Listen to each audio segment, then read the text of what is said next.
ये जो विजुअल्स आपने अभी स्क्रीन पर देखा वो ना तो दिवाली की थी ना ही इंडिया कोई क्रिकेट मैच जीत गया। पाकिस्तान की तो बिल्कुल भी नहीं थी कि पाकिस्तान तो ऑलरेडी वॉर जीत चुका है। ये वीडियोस थी इसराइल की कैपिटल सिटी तेल अवीव की। ये ईरान का जवाबी हमला था इसराइल के अटैक का जो उसने ईरान पर 13 जून को किया था।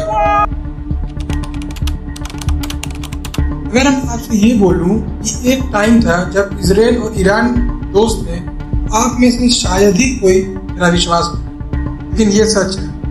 ईरान और इसराइल के रिलेशंस 1979 से पहले नॉर्मल थे कि 1979 के ईरानियन रेवोल्यूशन के बाद अलवी डायनेस्टी को ओवरथ्रो करके रुहुल्लाह खोमेनी, जो कि एक रिलीजियस लीडर था, वो ईरान का सुप्रीम लीडर बन गया। अभी से ईरान में थियोक्रेसी है, जैसे कि शरिया लॉ होता है ना, वो वहाँ चलता है। खोमेनी अमेरिका का बहुत बड़ा विरोधी था, पैलेस्टाइन का सपोर्टर। 1990s में ईरान ने एक्सिस ऑफ रेजिस्टेंस फॉर्म किया। इसका एक ही मकसद था, इसराइल को वर्ल्ड मैप से मिटाना, पैलेस्टीन को वर्ल्ड मैप पर लाना। जो इसराइल पर टेरर अटैक हुआ था ना 7 अक्टूबर 2023 वाला, इसे हमास ने किया था। वो हमास भी एक्सिस ऑफ रेजिस्टेंस का ही एक मेंबर है।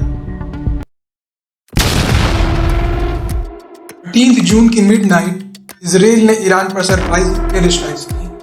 ये स्ट्राइक्स टारगेटेड थी ईरान की न्यूक्लियर फैसिलिटीज और मिलिट्री एस्टेब्लिशमेंट्स। न्यूज रिपोर्ट्स के हिसाब से इन अटैक्स में कई न्यूक्लियर साइंटिस्ट और मिलिट्री ऑफिसर्स मारे गए। टोटल कैजुअलिटीज में 200 से भी ज़्यादा लोग मारे गए, 1000 से भी ज़्यादा घायल हो गए। इसराइल अपने इस मिलिट्री ऑपरेशन को कोड नेम दिया ऑपरेशन राइजिंग लायन।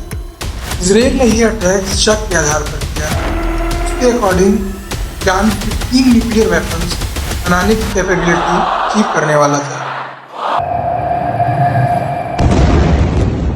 इसराइल के इस अटैक को ईरान डिक्लेरेशन ऑफ वॉर मानता है और रेस्पॉन्स में 13 जून की शाम को ईरान ने 150 से भी ज्यादा बैलिस्टिक मिसाइल्स और 100 से भी ज्यादा ड्रोन से इसराइल पर अटैक किया। कुछ मिसाइल्स इसराइल की मेन सिटीज हाइफा और तेल अवीव में आयरन डोम को पार कर गई।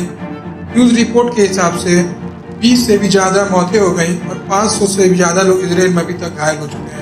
ऐसे बैलिस्टिक मिसाइल्स और क्रूज मिसाइल्स, ये दोनों अलग अलग मिसाइल्स होती हैं। स्क्रीन पर फोटोज में लगा दे रहा हूँ, तो तुम देख के उसका डिफरेंस पता कर लेना।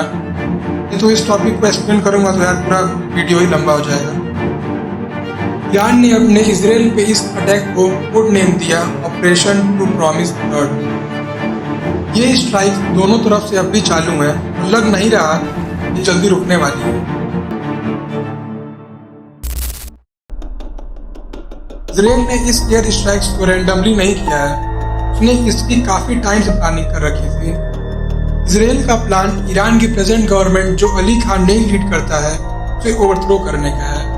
जैसा कि यूएस हर बार डेमोक्रेसी के नाम पर पपेट गवर्नमेंट बनाता है, ऐसा ही गवर्नमेंट ईरान में भी इसराइल चाहता है। कुछ वीडियोस में यह भी देखने को मिल रहा है कि ईरान की जनता इसराइल के अटैक्स को सेलिब्रेट कर रही है। जैसे ईरान की गवर्नमेंट है ही इसी लायक। आशा अमीनी वाला केस शायद आप में से कुछ को याद होगा।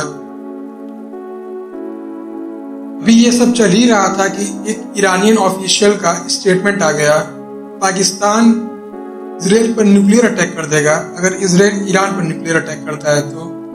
मतलब हद है यार, ऐसे भिखमंगे। अरे सॉरी ये तो बेटा है, हाँ ये बाप आया। हाँ तो हम कहाँ थे? हाँ अभी भिखारी भी किसी को सपोर्ट कर सकते हैं क्या यार? पहले अपने लोगों का पेट तो भर लो। एक दूसरा नमूना डोनाल्ड ट्रम्प, ये तो अलग ही बंदा है। जब से प्रेसिडेंट बना है तब से हर जगह की वारी रुकवा रहा है, रुकी एक भी जगह की नहीं।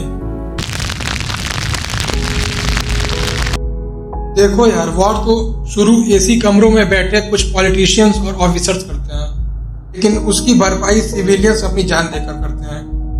आर्मी वाले बेचारे जो सफर करते हैं वो तो हम सोच भी नहीं सकते। ये एक सिनेरियो इमेजिन करिए कि आप अपने घर में, स्कूल में या अपने ऑफिस में आराम से बैठे हैं, बीच सायरन्स की आवाज सुनाई देने लगे, दौड़ के बाहर निकले और आसमान की तरफ देखें।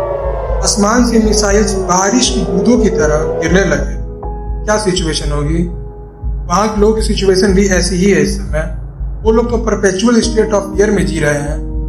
हम यही उम्मीद कर सकते हैं कि एज सून एज पॉसिबल ये सब रुक जाए।